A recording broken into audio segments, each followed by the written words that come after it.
Welcome to the Stop Ruining My Childhood podcast. A sometimes nostalgic, sometimes cynical look back at pop culture. Join us as we revisit movies, cartoons, and live-action TV of the 80s and 90s and ask the question... Does this hold up, or did I just ruin my childhood? My name is Megan. And I'm Steve. And today we are looking at TMNT. Teenage Mutant Ninja Turtles. Heroes in a Half Shell. Turtle Power. The original cartoon, not the original live-action movie from 1990. We're going to do that another time. No, this is the original cartoon that started in 1987. Yes, exactly. And we're going to talk about the history of it and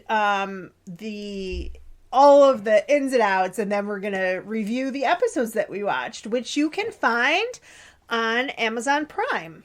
So for this show, if you haven't joined us before, we always do a cycle. Cartoon, and then a live action TV, and then a movie. So we just finished up a cycle. We had Fantasy Island, and then we had Top Gun, and now we're starting a new cycle with Teenage Mutant Ninja Turtles, our live action TV. Quantum Leap.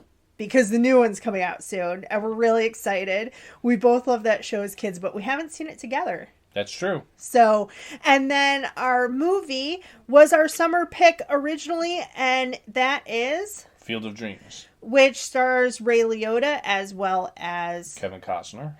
And Ray Liotta just passed away, so we're really happy that we did pick that, so we can kind of do like a little tribute to him and talk about some of his other work. So that is what's coming up. But for now, we're going to get into Teenage Mutant Ninja Turtles, and before that... we have our non-sponsored snack segment, which today is Totino's Pizza Rolls.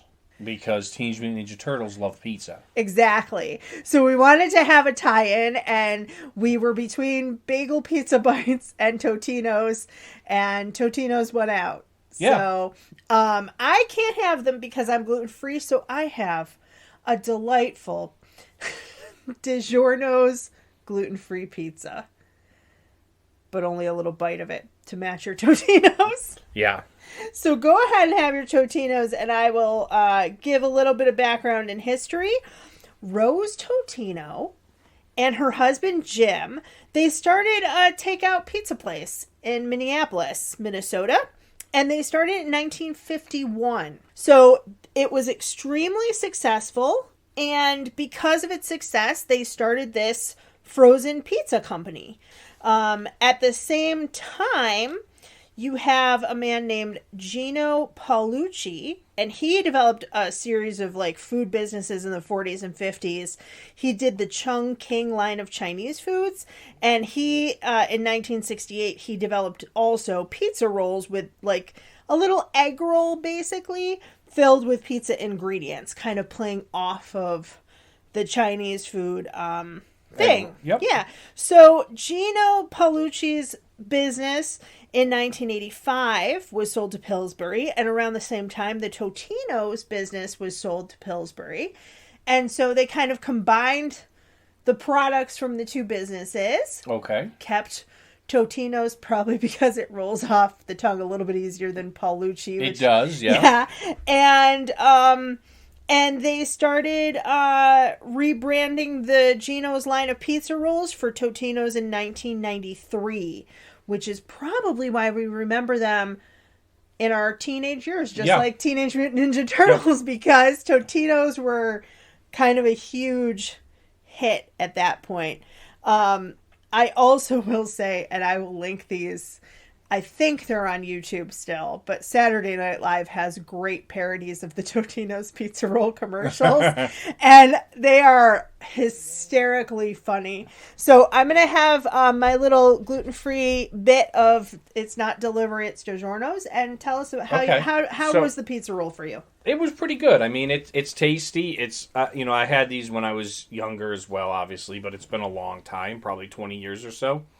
And it's crispy on the outside. It's got that pizza crust kind of wrapper, pierogi basically, or ravioli. And then it has, like a pizza sauce in the middle with some cheese. It was pretty good. I mean, it does taste like pizza, but it's in a little bite size. So if you don't want to get messy and, have pizza all over, it's a good like finger food snack, especially for kids if you're watching after school cartoons or homework or whatever. I mean, I remember Tostitos pizza roll commercials were all over the place when I was a kid. That's and a teenager. Sunny D. Sunny D too, yeah. And Tostito pizza rolls, I remember, because they'd be like, pizza rolls, Mom, give us pizza rolls. And she'd like pull them out and she'd throw them in the microwave, and then she'd pull them out and the kids would all grab them off the plate and eat them, which was a dirty lie. Yeah, you can't do that. Because if you don't give them time, it's like biting into molten lava. Yeah. And it burns and blisters the inside of your mouth. Yeah, these were, I feel like, we've talked about how many moms started going back to work, like in the 80s. Mm-hmm.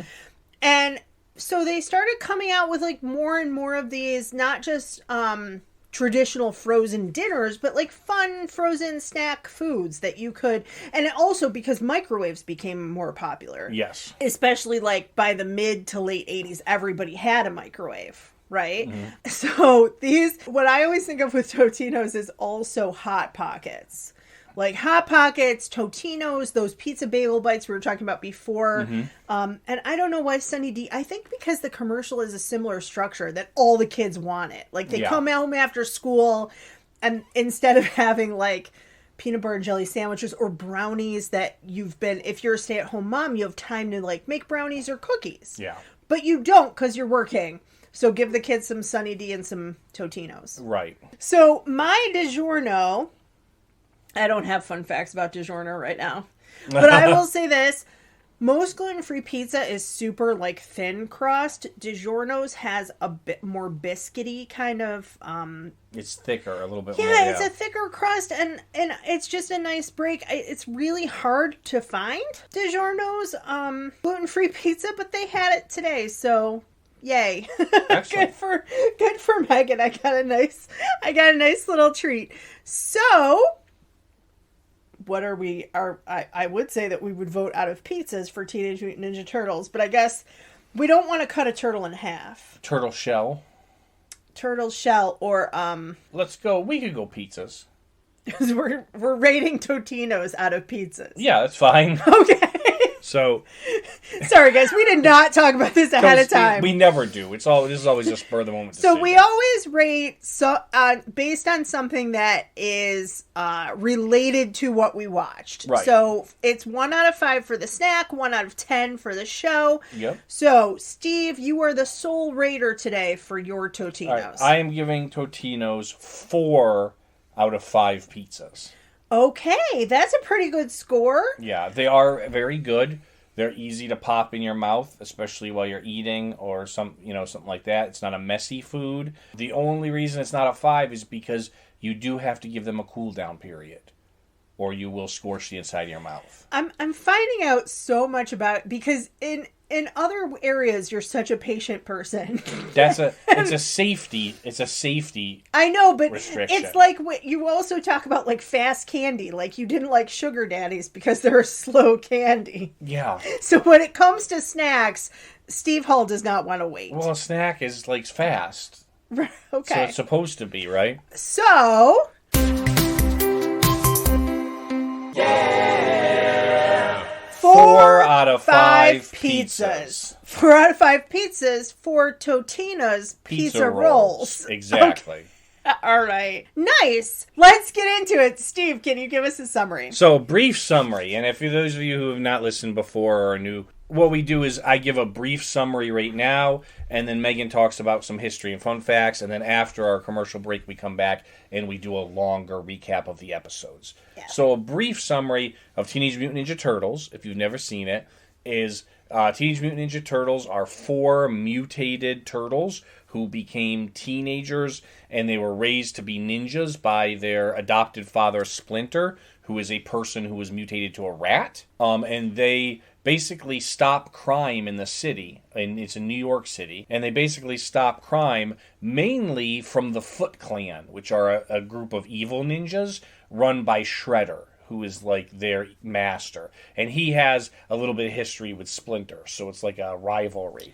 And they're all human-sized. Yes, they're human-sized. Just to be clear. Yes, yeah. They were exposed to some kind of a mutagen that you basically are mutated with whatever the last thing was that you touched. Splinter, as a person, as a man, had touched the turtles, so they got mutated with people. Mm-hmm.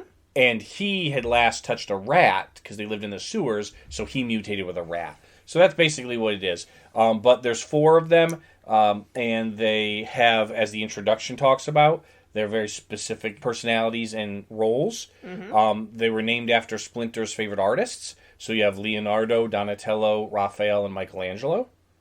Leonardo is kind of the leader. Donatello is the inventor. Raphael is kind of like the cool but rude guy, as they mention in this song. And Michelangelo is kind of like the lighthearted party surfer kind of guy. And they all use distinct weapons as well: sword, bow, nunchucks, and sais.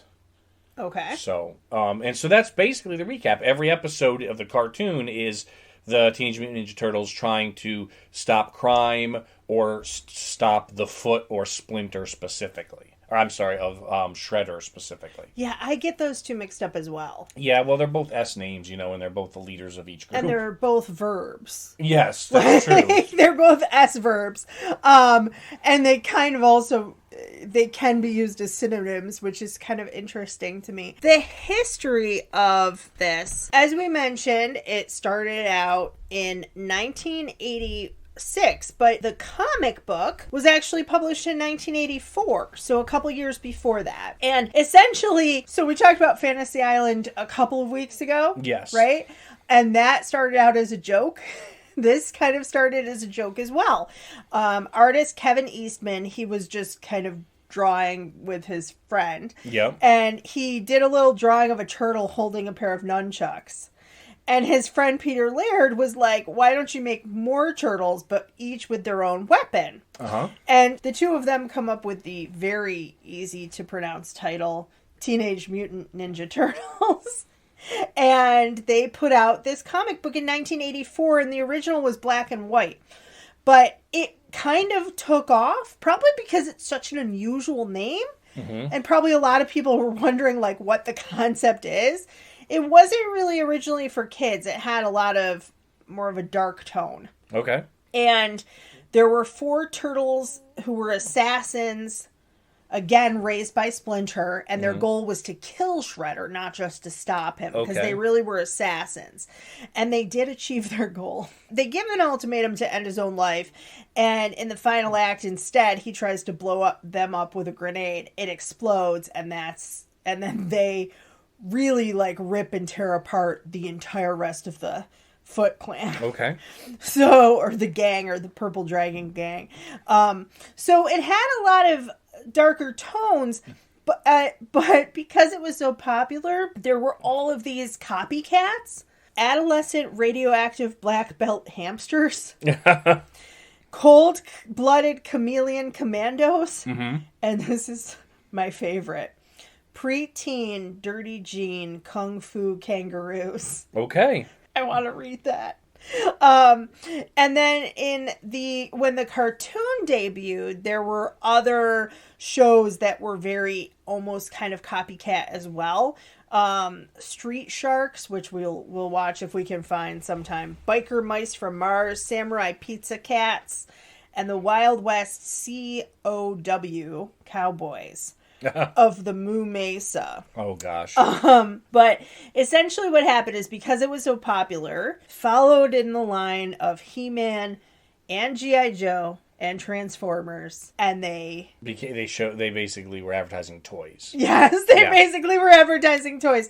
So, thankfully, though, they already had the story, which the others did not. Right. They started with the toy and built a story around it. Yeah, interestingly, this one actually wasn't like, it could be criticized as being a commercial, basically, but it really wasn't, because whereas Transformers and G.I. Joe were toys first, this one was a story, a comic book, and a cartoon first, and then they spun the toys off. So really, the cartoon show and the toys kind of came at the same time. Okay. But there were $1.1 billion worth of toys sold between 1987 and 1992. Third best-selling toys of all time. And they really were promoted with the animated series and then later on the movie. They had, as Steve mentioned, they all have catchphrases. they're also color-coded because they all look alike because they're Yeah. turtles. So we'll talk about that when we get to the episode because they make some jokes about Which it. is different from the comic, because in the comic they all had red. Oh, okay. Yeah, they were all the same, but they changed that for the cartoon. Yeah, I think it's kind of interesting. Uncle Phil from Fresh Prince of Bel-Air, James Avery, he voiced Shredder from the beginning until the middle of season 7. So one of the episodes we watched has his voice and one doesn't. Okay. Which is kind of interesting. And then, the girl who played April, Renee Jacobs, she also did the animated Punky Brewster, My Little Pony, Moon Dreamers, and my favorite, which I don't think anybody else has heard of, is Rose Petal Place, where I've never heard of it. I had the record and I watched the TV show. If we ever watch it, we'll definitely ruin my childhood because I think it's probably very sappy. But basically, the flowers sing. And they come to life and they sing and they have these beautiful outfits.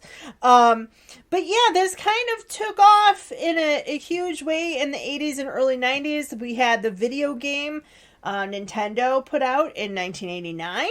1990 was the first movie, live action, with Jim Henson's Creature Shop. They kind of then pushed out very quickly the second one, which was The Secret of the Ooze.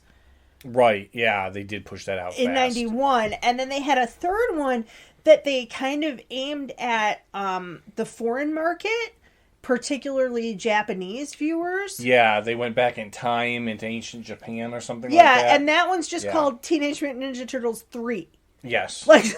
And what's interesting is, we talked about Corey Feldman with Dream a Little Dream, and eventually sometime we'll do Goonies and maybe Stand By Me. But he was a voice in that movie, and he did the first one and the third one, but not the second one. Okay, interesting. And I'm not, if we ever do the movie, we'll find out why, and we'll talk about that. Okay. But I didn't want to do too much research into the movie because I really want to focus on the cartoon. Yeah. So those are some fun facts about Teenage Mutant Ninja Turtles. The great thing about this show is it went on for a long time. There was 10 seasons, 193 episodes. And there's been 4 animated reboots. There was one in 97, one in 2003, one in 2012, and one in 2018. Yeah, and also, was there one in 2014? 2012 I have. I didn't have it in 2014.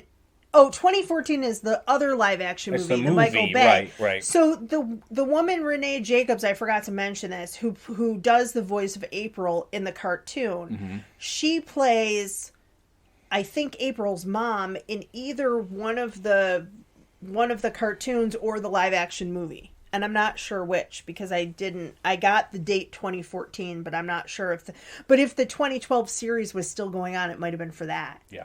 So I just think that's kind of fun. It is. And if any of our listeners are from the UK... Oh, yes, I forgot to mention this. Yeah. So, yes, if you're from the UK, no nunchucks.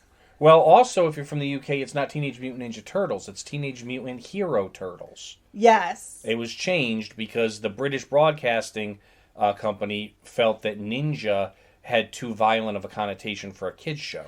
So they had to change the logo, and every episode that had Michelangelo with nunchucks, because nunchucks are also a censored item from the Prevention of Crime Act from 1953 in Great Britain. But they didn't censor the samurai sword. No, nunchucks and shuriken, or throwing stars. Nunchucks or Chinese stars or shurikens are both censored. And so they had to go through and cut out any scene where Michelangelo was using his nunchucks. And so not only did they change the name of the whole cartoon and censor that, but then the people that were actually producing the cartoon got so sick of internationally having to change it that after season 4 of the show, Michelangelo doesn't use nunchucks at all anymore. He starts using a grapple hook. Yeah. That they started... they were using a grapple hook that I think they called, like, the turtle line. And actually in episode 7, or in season 7 episode that we watched, he uses that. And I thought it was just a weird thing he was using a grappling hook. Mm-hmm. But they stopped him using nunchucks altogether. And I am vehemently upset about this. Okay. Because I've never heard of this in my entire life until I researched this for the show. I always had remembered Michelangelo with nunchucks, so I probably saw the first 4 seasons. Yeah, I thought maybe we would talk about this in reception, but I'm glad we're talking about it here. I didn't know either because I don't know if they changed the toy, and I did look it up and I couldn't find. But we'll get into that with our memories because the toys each had the weapon that they had in the show. Yeah.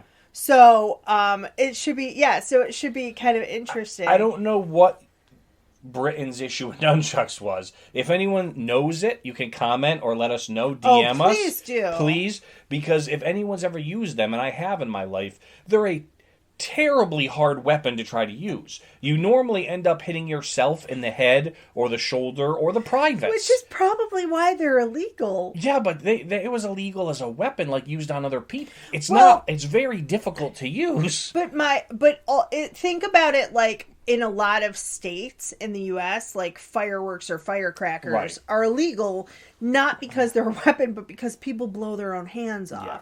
So maybe in 1950s, this kind of thing was popular with kung fu movies and things like that. Yeah. And people were having, bruises down below the equator. Or whacking people over the head. Or whacking themselves in the eye. And, doctors were in the United States, they are illegal in, I think, 4 states. New York being one of them. Really? But it's because they're a strangling hazard. Because there's a rope or chain in the middle. Okay. So that could be the same for Great Britain. I don't know. I would be really interested in finding I'd be interested in knowing also if that's still a thing. Yes. Or if they can just... Not that comes up that often on TV, that you'd be looking at nunchucks, but I just want to know if it's a thing. All right. So, at any rate, those are some fun facts and some history about the show. We're going to take our break. When we come back, we will talk about our memories or lack thereof, and then we'll get into our full review and recap. This podcast is supported by its creators and listeners like you. Help keep our show ad-free by visiting our website, stopruiningmychildhood.com. There you can find links to our social media. And this very podcast you're currently listening to. Both Megan and I are authors, and you can find links to our books on our About page. And on our Watch With Us page, you can find videos and links for all the shows and movies we discuss on the podcast. And more importantly, links to buy the nostalgic snacks we review as well. We also post bonus content about once a month. So subscribe, and follow. For a small independent podcast like ours, it really does make a difference. Thanks. And now back to the show. All right, so we are back. Razor and Teacup. Those were our call signs. Those are our call signs for Top Gun show. For Top Gun. But today we're talking about Teenage Mutant Ninja Turtles.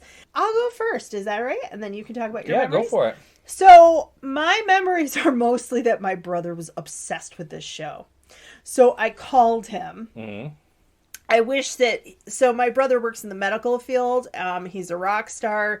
He did not have time to talk with us today, really. But I did get a 2.5-minute phone call with him. And here's what I asked. I just said, why did you love Teenage Mutant Ninja Turtles so much as a kid? And he said, this is surprising to me. He said, well, the song was great. And I was like, that's interesting because the song hooks you in, right? Yeah. And it tells you the whole story. And he goes, and then he said they were really smart about the way that they marketed it because for him, it was like for you with He-Man, all about the toys, right? And I remember playing with the toys with him because I actually kind of enjoyed them as well. Whereas like He-Man and stuff, I didn't really connect with as much, or G.I. Joe. Mm-hmm. But the Turtles were really fun. They had little things where if you press the shell, they'd spin a little bit. And as he said, he always he had to collect all of them because each one did a different thing. Yeah. And came with a weapon. Your brother was quite a bit younger than I am, and you could tell because those were the newer toys. Oh, okay. That was not the first, the original. I didn't know that. But they really articulated and moved really well. Yes. And also, I will say too, I think you're right, because a lot of his other toys, like the He-Man stuff we talked about, was like secondhand. These were not. Like, he begged my parents for them. He goes, they had a cool villain, but they were like cool dudes who like talked kind of like, hey man, whatever. And they talk like Spicoli from Fast Times at Ridgemont High. And they love pizza, which what kid doesn't? Yep. He goes, but they were really smart they marketed it for younger kids with like teenagers that were cool that they could look up to. They had the toys, but also for him, the video game. Okay. Because Tim was super into Nintendo. Okay. And at one point for Christmas, that was like his only gift. Oh, or yeah, maybe like one of gift, it was quite a lot. And that was the point where then my parents were like, you have to go outside. Like, you can only screen time. Was a cool game, Yeah, and it was I remember playing it too. Okay. It was really... Yeah, we had it. We played it. Yeah, it was awesome. I just thought it just was a really fun game, and even as a girl I enjoyed the toys, even though it wasn't like my jam, like I played with those with him, you know. Right. So that's really the biggest thing. This song, I do remember it's quite catchy. I don't think that I saw the live action movie in theaters, but I think that we rented it a couple times, and Corey Feldman I think he's like the cool turtle. I don't know. You think he's Raphael or I don't know, or make it one of the two, okay. But he's whatever. My guess is he's the smart aleck one, but I just remember that he was kind of cool, and I didn't love the movie, but it was like, it was like a whole thing as part of my Oh, also, do you remember this, Steve, that when the movie came out, especially it was 1990, the height of Teenage Mutant Ninja Turtles, that every snack was like branded? Oh, yeah. They had like, I don't know about Totinos, but gummies and Teenage Mutant Ninja Turtles, fruit snacks. Yes. Fruit roll-ups. Yeah, there was everything was Teenage Mutant Ninja Turtles. Cookies. Mm-hmm. Like, even if they weren't green or whatever, like, you know, you'd have like Oreos or Chips Ahoy with like Teenage Mutant Ninja Turtles on the packaging. Yeah. It was like, it was a huge thing. And because of that, they would be in all these commercials as well. Yep. So it was like doubling down on everything. So yeah, those are some of my memories. How about you? Did you play with them with your brothers or? Oh yeah. Teenage Mutant Ninja Turtles was huge in our household. I mean, they came out in, 87, so I was 10. Right. So prime age, and then my brothers were younger than me, but they of course played with anything I did. So, and we watched the cartoon. I watched a lot of the cartoon. I mean, I guess I probably don't remember the Michelangelo not having his nunchucks by like season 5, because I don't know, by that time I would have been going into middle school. Yeah. And I may not have been watching it as much anymore. I didn't remember it going 10 seasons. That's a long time. Yeah, that's crazy. But yeah, so I do remember watching a lot of it. We played with the toys. We had a lot of toys. We had the Teenage Mutant Ninja Turtle dress up. Wait, what? It was like for Halloween or for every day? No, just for playing. Okay. Every day. And it came with the colored headband. All right. Which was attached to like a green plastic nose. No. Yep.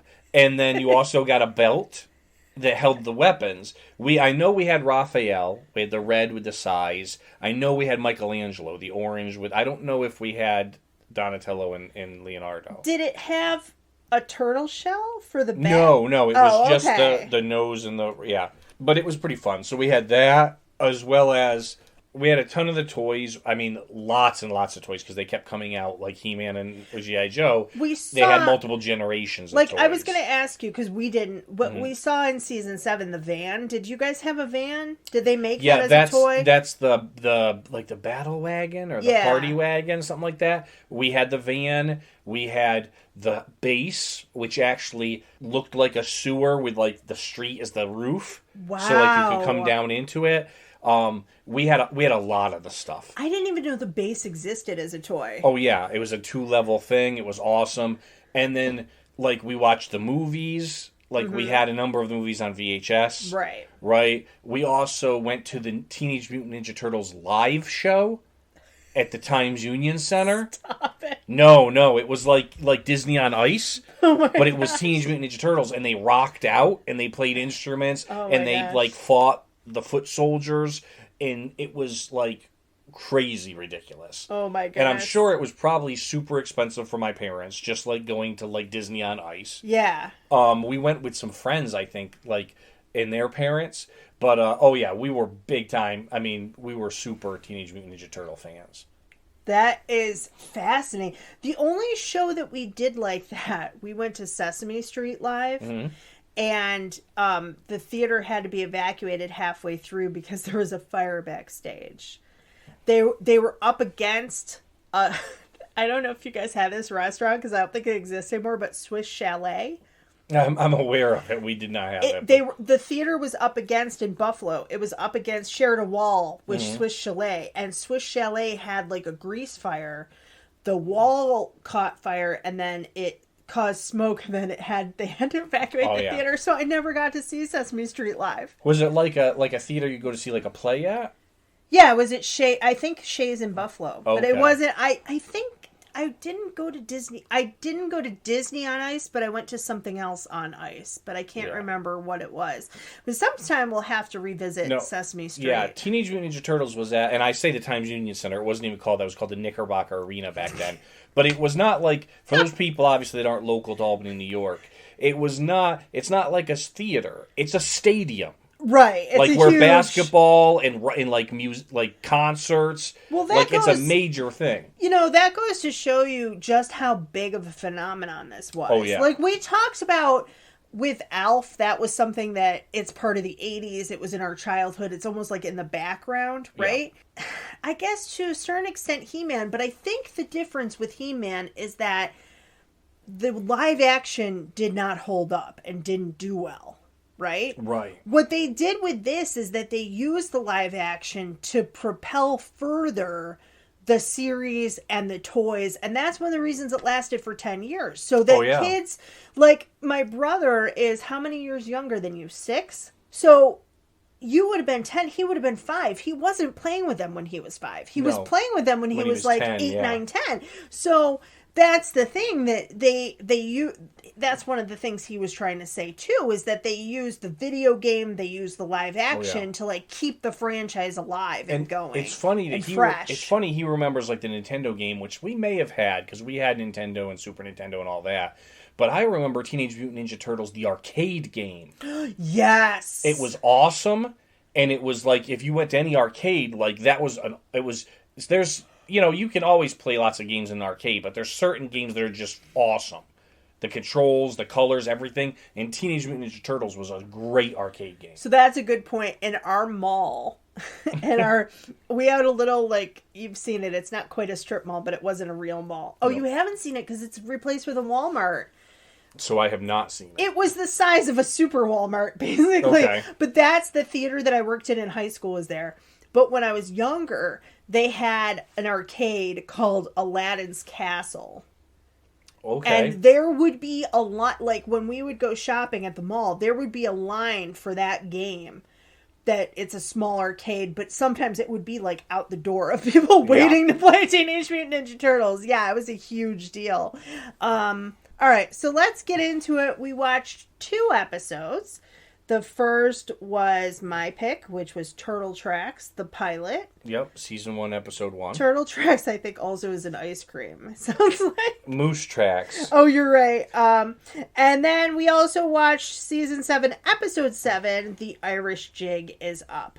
Yes. So, what's maybe a couple sentences to overview the pilot? So the pilot episode that we saw it basically introduces the characters. We see April O'Neil. She's trying to report on crimes that the Foot the Foot soldiers and the Foot Clan are doing, and she gets saved by the Turtles because a bunch of criminals chase her down into the sewers, and that's where she runs into the Teenage Mutant Ninja Turtles, who save her, and then she meets Master Splinter as well as the Turtles. They give her a brief history of how they came to be. They info dump it a little bit. and then they help her investigate the Foot, or these crimes by who turns out is the Foot Clan. And then she helps them. They save her a few times. They fight off a bunch of the Foot robots. They find out are robots. And then at the end, Shredder is getting away, so he floods the building. And they rush up to the top of the building and end up swinging away to another building just before the whole building collapses. And then they all go and eat pizza together. Yes, they do, with weird toppings.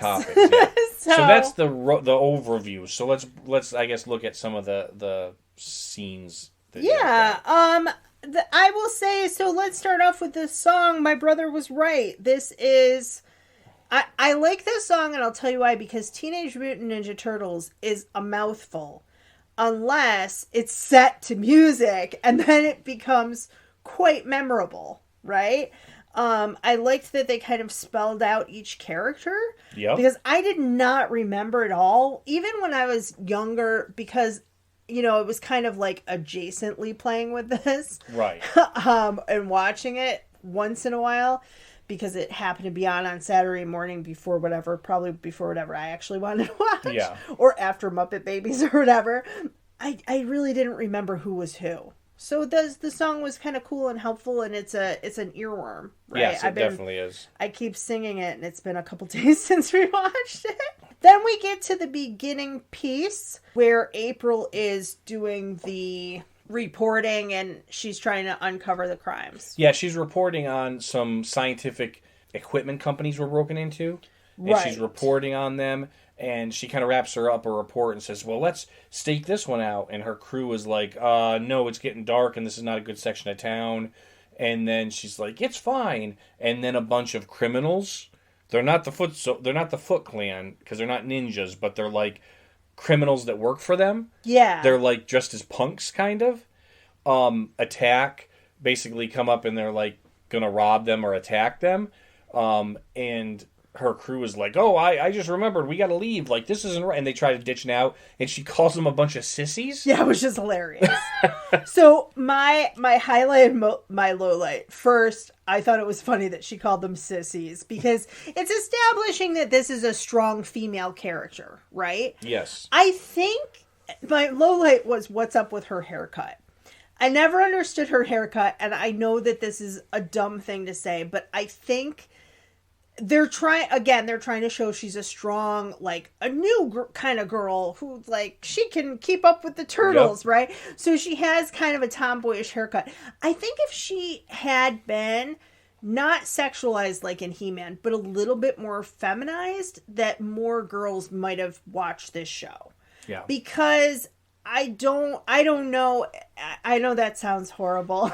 I realize gender expectations have changed, but I'm talking about like in the 80s, when I looked at this show, it didn't interest me. And I think the way that my brother talked about the Teenage Mutant Ninja Turtles, almost aspirational, that they're teenagers, that they're cool, that they're hanging out and eating pizza, that they're ninja, right? All of that. If they had in some ways she's aspirational to me now, but right. I'm a strong, confident lady. They put her in like a one-piece like utility jumpsuit. Yeah. That's yellow. That every time I look at it, all I can think of is the man in the yellow hat from Curious George. All I could think of was that I think she's supposed to look like Amelia Earhart.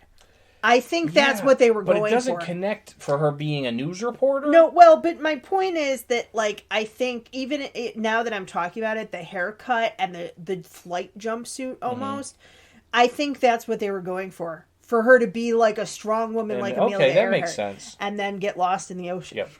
It's a horrible joke. But my other highlight, this is my favorite part of both episodes. Mm-hmm. So April's reporting, and they're following basically CSI has come in. Now, this is before CSI was a show, but CSI has come in. And this guy in glasses who looks like a typical like cartoon professor with a beard and all that. And he goes, these marks could only have been made by a samurai sword. The marks on the door could only have been a samurai sword. And then he inspects the rope and he goes, that's it. It must be ninjas. And the police goes, how do you know it's ninjas? And he goes, look. And he flips it over and the rope says made in Japan. But like a lot of stuff is made in Japan. Yeah. Right? Like, and I just thought that was so hilarious that these could only have been made by samurai sword. Yeah. Oh my goodness, it was hysterical. Two of the things this introductory scene is she's running from the punks. Yes, talk about that. She's running from them, and she looks around at all these buildings and things, and decides to slide into the sewer. Yeah. Through the storm drain. Yeah, that's how you do it. And so they look at it and they're like, and then they look over and see a manhole cover, so they go into the sewer too. Whereas they chase her, and that's when the turtles jump in to save her. So my first thought is a question: why do you try to escape into the sewer? Well, you're friends with Pennywise. She's never read it, apparently. Yeah, exactly. Right? But secondly, my highlight here is, and you probably did not notice this, but two of the punks, the leader and the right hand, later on are mutated and become Bebop and Rocksteady. I did not know that was them. Yes. What I did notice was that the punks all had mohawk haircuts like Mr. T, but dyed. Like, they are actually supposed to be dressed like kind of new wave punk. Right. Which puts a bad spin if you liked that kind of music or you were into the punk scene, right? The other thing that I noticed is fascinating to me because I did go to New York City pre and post Giuliani. Mm-hmm. And this is really before Giuliani and then Disney. So if you're not from here, or if you haven't been to New York City, or you weren't in New York City in the 80s, New York City in the 80s became really crime-ridden, and it was quite grimy, and you could go into Times Square, but you did have to be careful. Yeah, it wasn't great. It was not great, and there were a lot of... the zoning was different, so what had been before really great, like, movie theaters were like adult theater. Like, things like that had kind of come in, and part of that was because of drugs. And Mayor Giuliani, feel how you will about him now. But at the time, he basically came in and was like, we're a tourist destination, and we're an amazing, large, great, one of the largest cities in the U.S. Yeah. Let's clean this place up. And he did some things with the police, but one of the other things that he did was change the zoning. Yes. And then he sold a big chunk, like an entire block got sold to Disney. Yeah. So Disney came in and put their store there, and that started to be like an anchor, and then other stores came in, and now it's the New York that you see in like rom-coms where like girls are going to bakeries. He cleaned up the whole city because he had two biggest problems were unemployment and crime. Yes. And so he came in and he hired a bunch of people and made them cops. Yeah, that's true. And then he sent them back into their own neighborhoods where they knew who the troublemakers were. Exactly.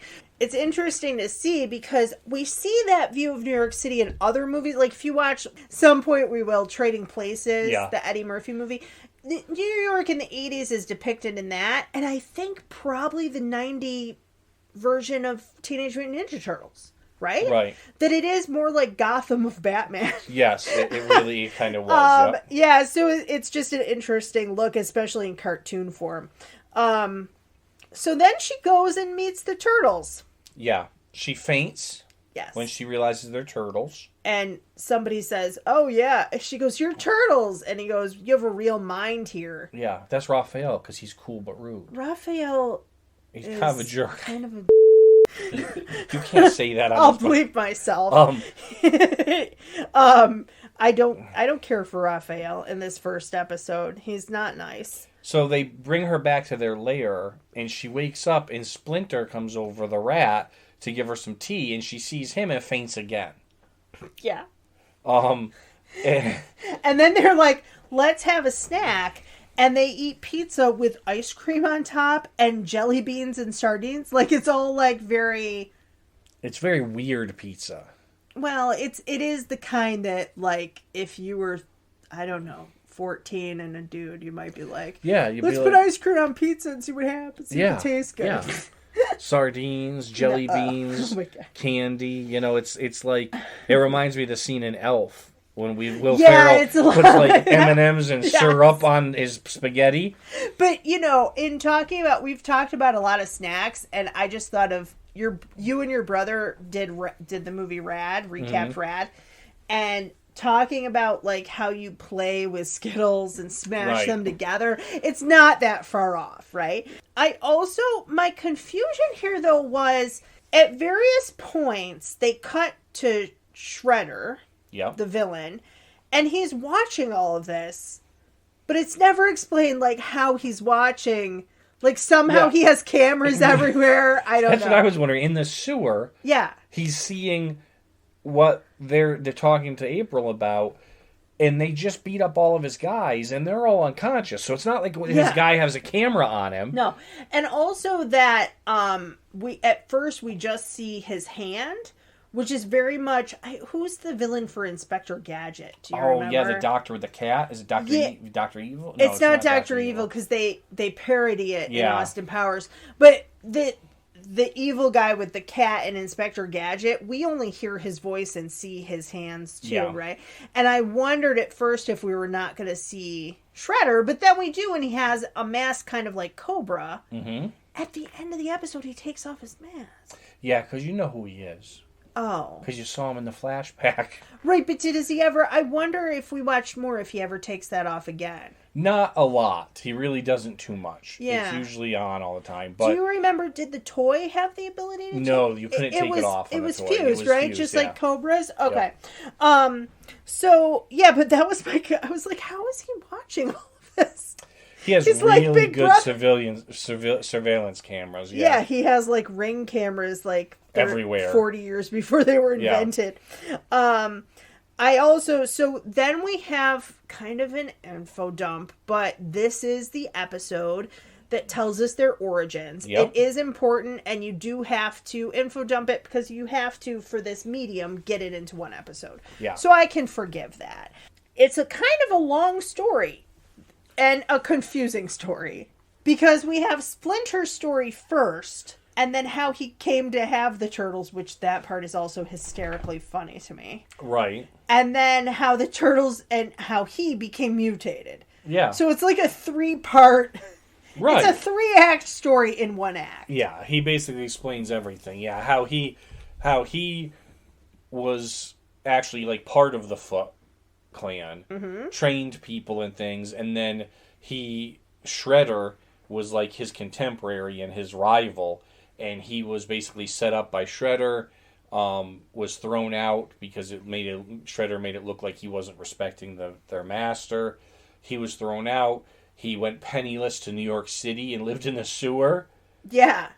Which until he found he found these pet turtles that were flushed, basically like lost down the sewer drain. A kid is carrying them like in a little aquarium, like he's just gotten them for pets. Yeah, and he trips and they all fall into the sewer. Yeah. And then Splinter, who has a different name at this point, is like, "Oh, new friends." Yeah, because he's only been friends with the rats. Right, and then one day he sees that some kind of like chemical has washed down into the sewers and it's all over the turtles, and he goes to pull the turtles out, and that's how they mutate. And then basically that's the third piece is him training the turtles to be ninjas. Yeah, because that's what he does. Right. But also so that they can get revenge and find out the secret of the ooze to change their master back to a human. Right. Yeah, so he's training them to have this revenge. My question is, at what point did they eat pizza? Who knows, but they've gotten pizza. They've gotten their hands on pizza, and they love it. And they're having it, like, delivered. Well, you can't really cook down in the sewer, so it's probably the best. But who's delivering it? You'd be like, hey, deliver to the manhole cover, and I'll leave you money, and then you get it delivered. I guess it's contactless delivery for the 80s. So then they have this thing where they decide to finally go above ground. Yeah, they agree to help April investigate what's going on with the Foot Clan. Right. And what I love is that before they're in disguise later, but before they're in disguise, this little old lady is pushing a shopping cart and she goes, "Oh no!" And they're like, "It's okay, don't do that," or whatever. Yeah. And she goes, get away from me. And she pulls out like an Uzi. Yeah. And I'm like, that's 80s New York. That's New York. Like, that's just how it is. So April gets them hats and trench coats, and then one of them does a Humphrey Bogart impression. That's Raphael again. Who is that for? Like, what little kids are going to know Humphrey Bogart? And no parents, by this point, parents are just sitting for the TV kid. Hey, I'm not watching this with you. Teenage Mutant Ninja Turtles were trying to teach us culture. Stop. Don't criticize them for it. The culture of ice cream on top of pizza. So we get to the part, there are robots. That's interesting because they actually see the foot soldiers or the foot ninjas, right? Right. Who are dressed in black and purple and all ninjas.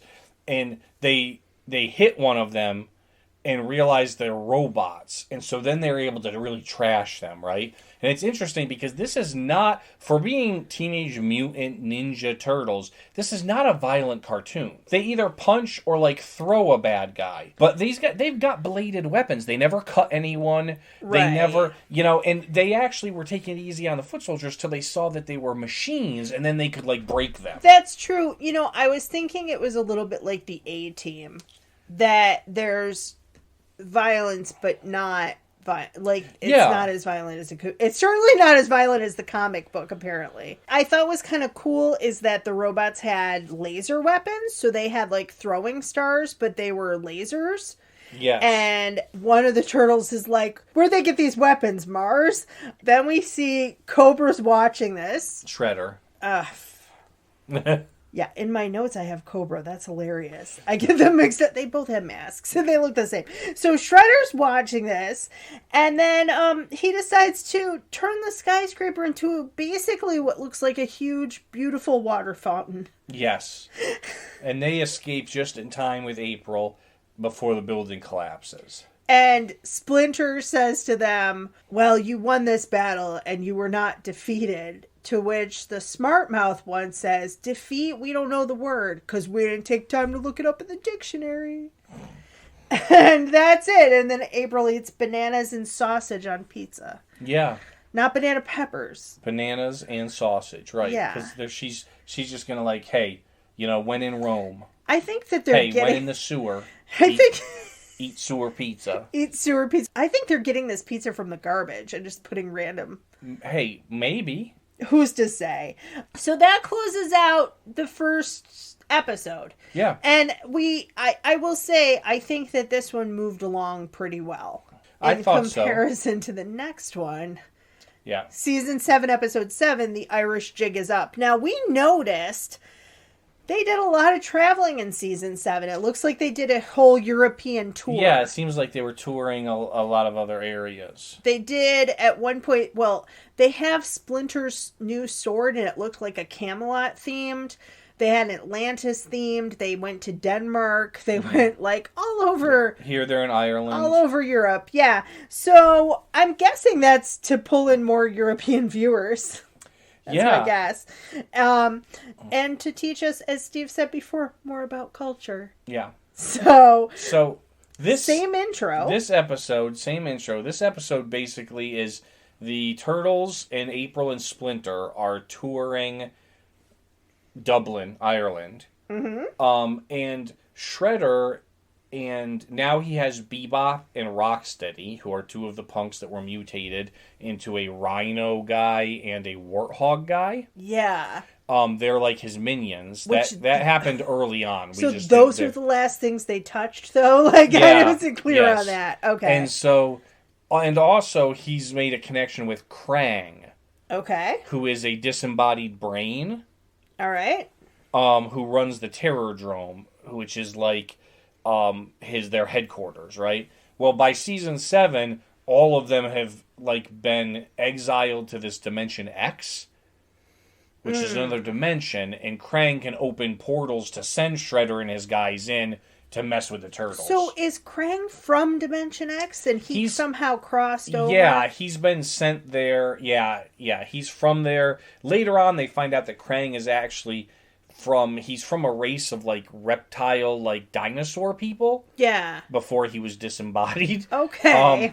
But yeah, it's interesting. What was the most interesting to me about this episode is that I remembered the brain in the jar with the tentacles. I remembered it on a different show. I did not remember it on this show at all. I don't know what show I thought that it was in. Maybe, like, I don't know why I thought Captain Planet and is there a character like this in Doctor Who? The Daleks look like this when they break them open. Right. So that might be what I'm thinking of. Earlier in the cartoons, Krang also had, like, a guy. Mm-hmm. It was like a suit, like a robot suit, but it looked like a guy. Yeah. And he, like, was in the stomach. And there was, like, a clear glass, like, spot where you could see Krang in, like, the stomach of the body he was operating. And they would utilize that sometimes, too. But yeah, and so basically, while the Turtles are in Ireland, Krang and Shredder decide to go through their dimensional portal and with this rainbow transforming ray. Okay. Which can mutate animals. And they're going to use that to drive the Turtles and all of the people out of Ireland, and then they're going to take over Ireland. We don't know why they're going to take over Ireland. It just seems to be their plan right now. Listen, it's a beautiful country over there. And we have some listeners in Ireland, and I'd like to go there someday. It's lovely. Who wouldn't want to be taking over Ireland? Yeah, they make a number of references to St. Patrick driving out the snakes. Yeah. And my the first thing I didn't like was that April and Splinter are different voices in this episode. I did not care for them as much. And I think James Avery was definitely not doing the voice of Splinter, and it showed. A lot of the voices had changed by this point. Yeah. Interestingly enough, do you know Chuck Lorre? Yeah. Who was a showrunner of a lot of things? Yeah, he did 2.5 Men and a few other... He was connected to Teenage Mutant Ninja Turtles, and he is the voices in the introductory song. Oh, I didn't know that. Yeah. I didn't see that in my research. Cool. But, so he's still singing, or at least, did he write the song, or did he... He may have been part of the production, but he also did the voices in it. So he is still singing, but the other voices have changed. My highlight is that when they get out of the van, their disguises last time were trench coats and fedoras. Yes. This time we have Hawaiian shirts.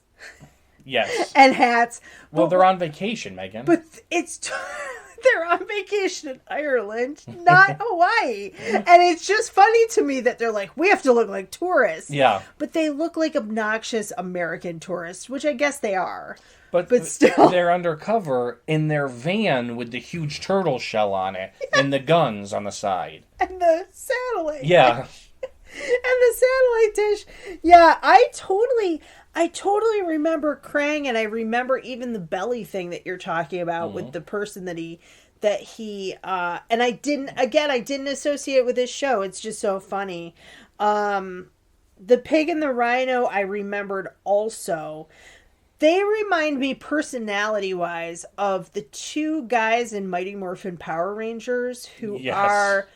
You know the ones I'm talking about. Yeah, I don't know them because I wasn't a Power Rangers person, but yeah. Mighty Morphin Power Rangers has kind of the same setup where you have two guys who are like bumbling idiots from their high school, and they're just bullies from their high school, and then they have like the actual people that they're fighting. Right? And it kind of reminded me of that. When the Rainbow Trans Charmer changes them into toddlers, I did think that was hilarious. Yeah. Because they're like, Uncle Shredder, take us for ice creams. Yeah. And they're like trying to hug and tickle the turtles. Whereas, because it changes your demeanor, right? Normally, Bebop and Rocksteady are actually like threats. Right. They're strong, they're big, right? They actually were in one of the Turtles movie, Turtles 2, Secret of the Ooze, Bebop and Rocksteady. But they are actually threatening, but now they've been turned into like cute, cuddly, like non-threatening entities. Yeah. My other confusion was they're in McGillicuddy Castle. Yes. And that's where they're coming for their their vacation. Yeah. But they make a bunch of jokes about how they're not going to clean the place up, even after their master Splinter asks them to.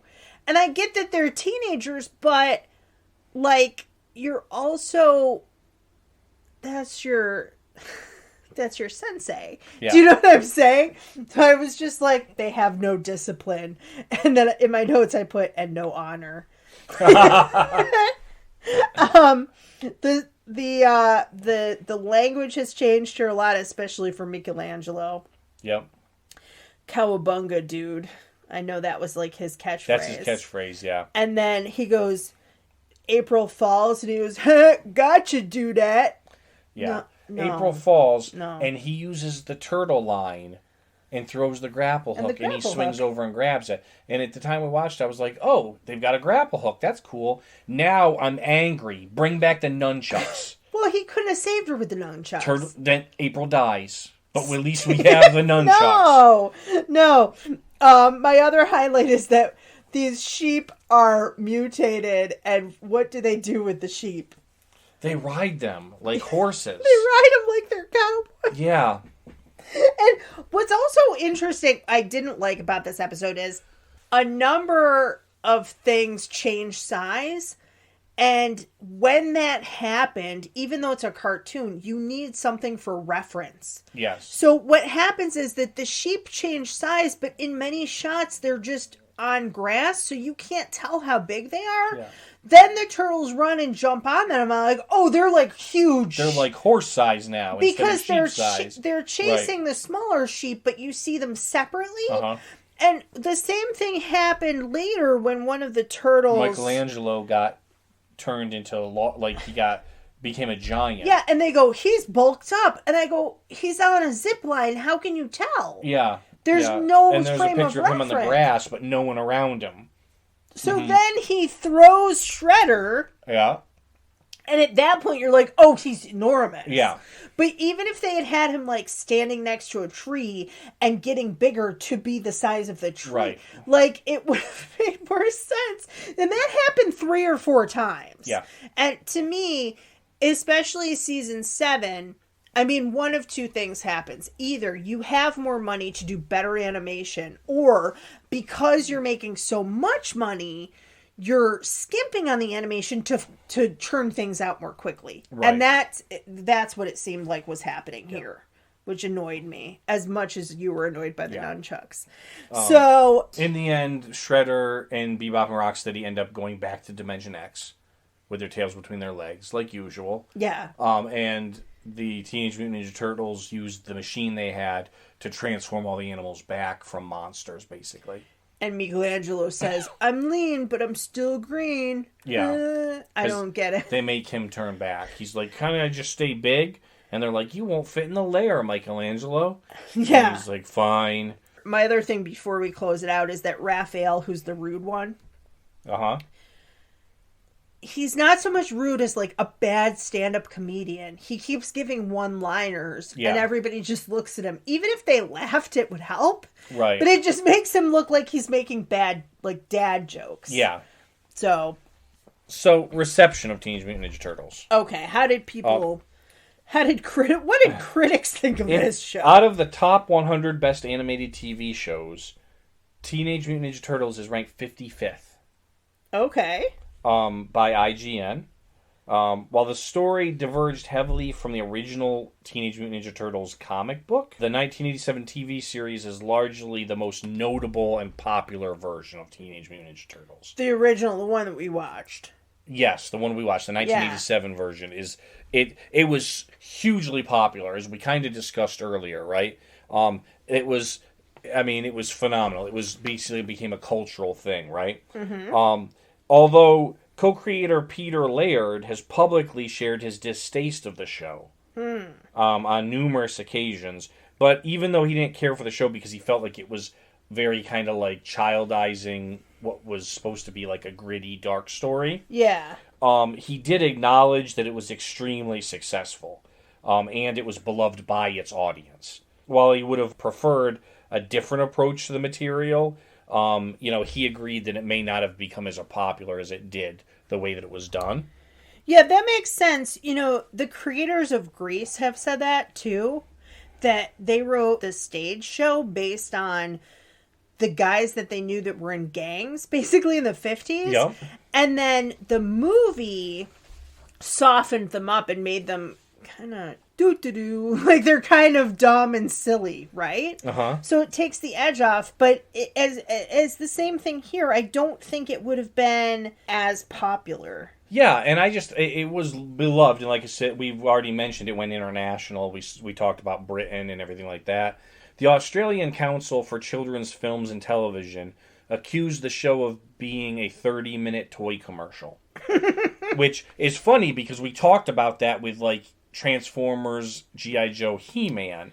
And I will say, I felt this had more story than any of those. Yeah, definitely. I agree. Well, I actually don't agree with He-Man. I thought that He-Man had some really creative storylines from the ones that we saw. Right. I thought that this had some pretty good story. I liked the first episode more than I did the second one that we watched. Yeah. Well, the second one was 7 years later, and I feel like they were really stretching for ideas. Well, yeah, and especially with the world tour, right? Right. So how did you feel about it? So, my reading of it, I felt it still held up. It was what I remembered it, and like I said, it brings back a lot of great memories. My brothers and I were all Teenage Mutant Ninja Turtles fans. Mm-hmm. So, out of 10 pizzas, I have to give it 9 pizzas. Wow, okay. All right. Nobody's going to come at Steve this week. No. They might come. Come at me if you think that Teenage Mutant Ninja Turtles is less than a 9 out of 10 pizzas. Oh, no. They might come for Megan. I don't know. I have to say, I think, this is a lot like Transformers. We talked about this on our 25th episode when we kind of did like a retrospective. Yep. You're looking just at a very small slice, if you will. Yep. It's a pizza pun. Nice. But you're looking at a very small piece of the larger whole. Yes. So it's kind of like Transformers if you took like the lore and the movies and the toys and the show.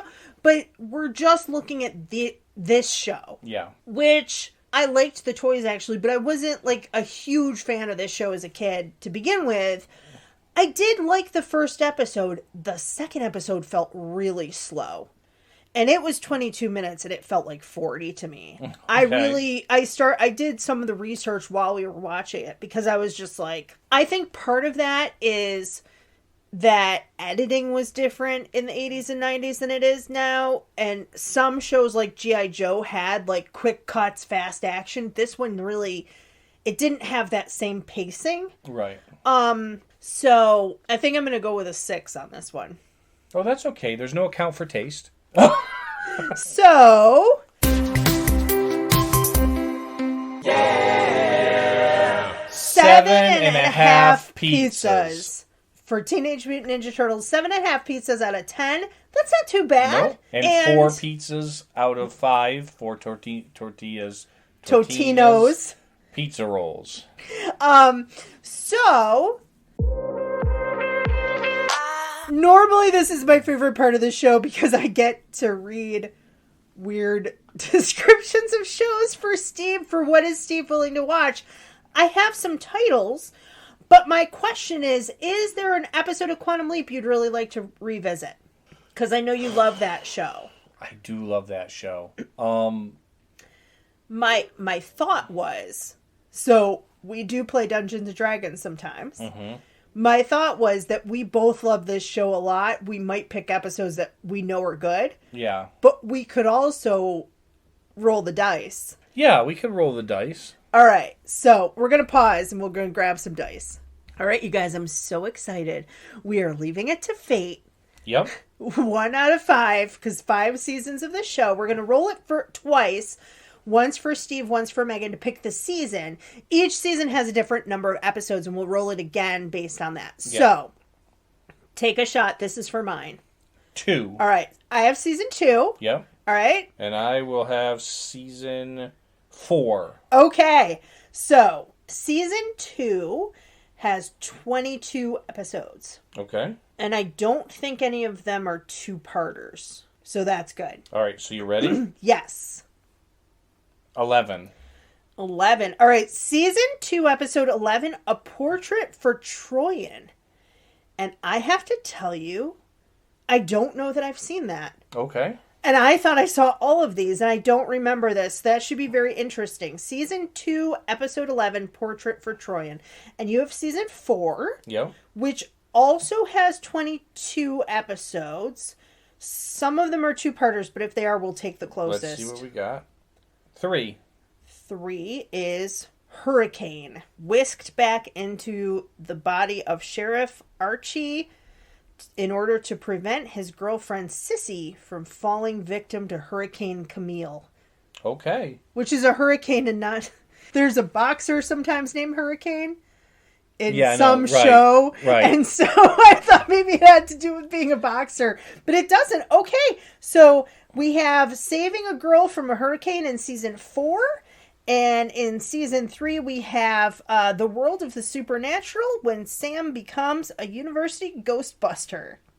All right. So it should be a lot of fun. I'm super excited. And I also want to say we mentioned what we have coming up, which is Quantum Leap, of course, which we just talked about. Field of Dreams. We're also going to have soon a bonus episode, which was a request from a listener, Dave. One of our listeners on Facebook. I won't say his last name just for privacy. Okay. But one of our listeners on Facebook, Dave, had said, got a request for you.